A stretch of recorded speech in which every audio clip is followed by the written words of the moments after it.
What's up, guys? Seth Spartan here. So we are out here on a beautiful sunny day in Wisconsin. No, it's gross out, it's nasty, it's overcast, and it is raining. So we are not outside enjoying the sunshine and heat. Maybe we'll go to Florida soon, but what we're going to be doing is we're sitting in the garage, and I'm going to shoot the second video, which needs to be shot, which is what? We just did a video on how to reconstitute peptides perfectly, like moi, cream of the crop. Now I'm going to show you how to inject peptides perfectly. All right, this is super simple. All you're going to do, and and guys, just so this fits in with my last video and perfect context, perfect picture, we will be injecting, showing you guys how to inject the same exact vial, prescription vial that we reconstituted a couple days ago. So what I've got here is the same vial that I just reconstituted perfectly in my last video. So you can show them real quick. This is the same medication. This is from the pharmacy, from the clinic with a prescription. This is pharmaceutical grade CJC 1295 DAC with ipamorelin combo, okay?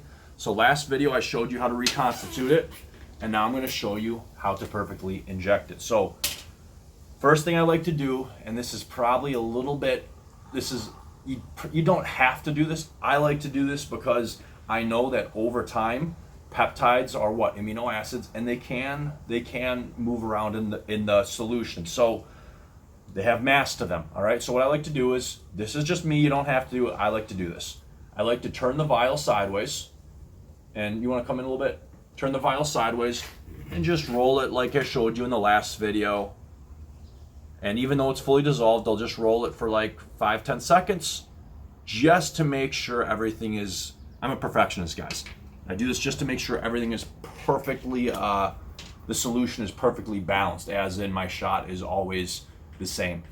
All right, and the solution is perfectly mixed, which, do you have to do this? No, but again, amino acids have weight to them. You can have slightly more on the bottom and vice versa. So what you're gonna do is, I already pulled this off.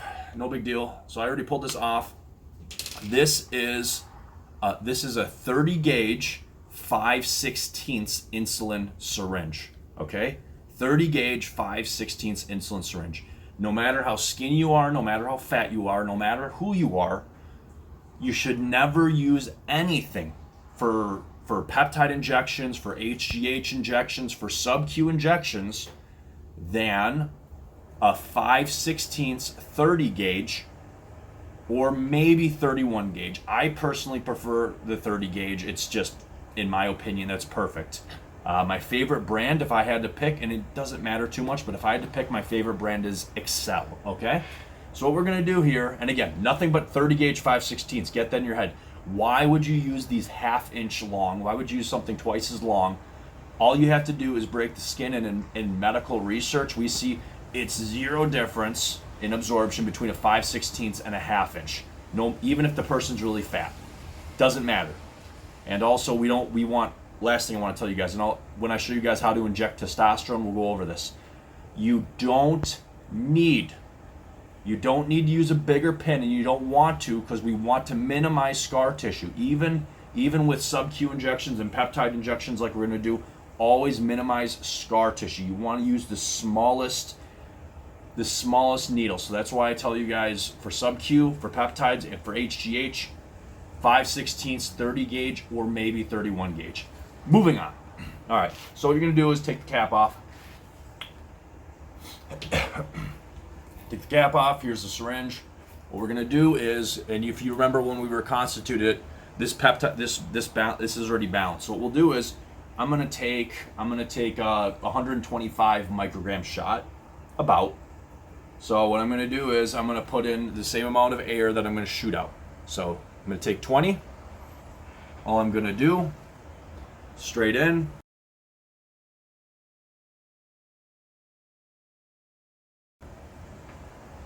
Sorry guys, my fingers are in the way a little bit, but straight in, shoot the air. Slowly, don't shake it, slowly flip upside down. Again, treat this like your baby. And you're going to pull out 20. And pull it out slow. Don't just yank it back so it floods in there and starts foaming. That's very important, okay? So we're about at 20. Slowly flip it over, because what people will do is they'll shoot the air in, they'll whip it over real quick. Again, you don't do that. They'll whip it over and they'll draw it out super fast. And guess what you'll see? You'll see bubbles and you'll see foaming. The foaming occurs because the amino acids are breaking apart. Treat this like your baby kid, okay? All right, so what you're gonna do now is, now for the sub-Q injection part, okay? This is what you're gonna do. You can go pretty much anywhere on the body where you have enough sub-Q fat, okay? Pretty much. For most people, this is gonna be love handles. This is gonna be around we'll just call it the pooch, the belly, okay?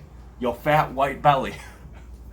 Okay, kidding, but you get what I'm saying. So the only thing you really want to do with this is avoid surface veins. Your doctor won't tell you this. I'll tell you this because I know some of you guys are really skinny and ripped that follow my channel. So put it this way. When somebody gets really ripped, let's say you're at like 12% below, maybe 10% below. 10% below is really ripped. You should be able to, most people will be able to see like bottom ab veins. I don't have it right now. I'm lean, I'm not ripped, but I'm lean, I'm not fat. But most people will get ab veins coming down here. Now, when you're really lean, this is rare, but you could inject into one of those. You don't want to do that. All right, so what I typically advise you to do is sit down. So first what you'll do is sit down so you have more fat to pinch, and it's easier to pinch, easier to inject. And again, you'll even have a less likely chance of scar tissue, just because you're less likely to hit your muscle wall or go into the muscular wall behind your sub-Q fat. I'm making this more complicated than it needs to be, but I'm giving you guys all the details, so I hope you guys appreciate it. So now what we'll do is we'll do the shot, and again, you can pinch the fat anywhere. I'm gonna do it by the belly button. I recommend probably about 1/2 inch away from the belly button, just because, again, if you're leaner, there can be small veins around there, okay? So, having said that, but that's rare to go into them. Having said that, let's shoot it. So what you're gonna do is, you wanna show them? I'm just gonna pinch, and again, do this seated, because you'll have more fat, more skin to pinch. So we'll go like right here, okay? I got a little bit here, and when I'm ripped, then I gotta when I'm ripped, guys, like 10% or below, it takes me more time to find, a decent spot. So here, this seems good. I'm gonna pinch it, and you're just gonna go straight in. You can go slow, you can go fast. I personally prefer to go like a medium speed, and just kind of, so I'm just gonna go to the skin and just in, okay, like that. Now what I'm gonna do is slowly shoot it in. Oh, come on. Slowly shoot it in. You can go faster, you can go slower. I prefer slower. That's just me,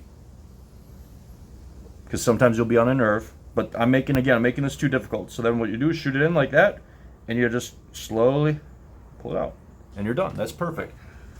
So that's a 125 microgram shot of CJC ipamorelin, 125 CJ, 125 microgram IPAM combo. That's probably the best way. And again, you can pinch it and just stick it in like a dart. You can do that. If you have a good needle, you can go slow, or what you can do is feather it in. I kind of feathered that in, where I was like, I pushed on the skin a little bit, made sure I wasn't on a nerve, and just went in. So it's up to you guys. Experiment which works best for you. But the bottom line is, just pinch some fat,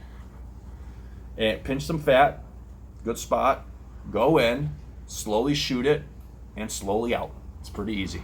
Guys, that's how you do a perfect peptide injection. And I recommend using all whether it's legal or not, whatever the legality is in your country, wherever you're watching this from. I recommend you get your peptides, your HGH, your CJC, your IPAM. I recommend you get it from a pharmacy. It doesn't have to be my pharmacy or clinic, but I recommend you get it from a pharmacy or clinic, just because, yeah, not only they're stabilizing agents so it'll last longer, but because you want the potency and the purity to be perfect, okay? Seth Spartan here. Stay safe, stay healthy. Boom, that is how you perfectly inject your peptides. All right, let's go get in the hot tub. Let's get swole. Yeah.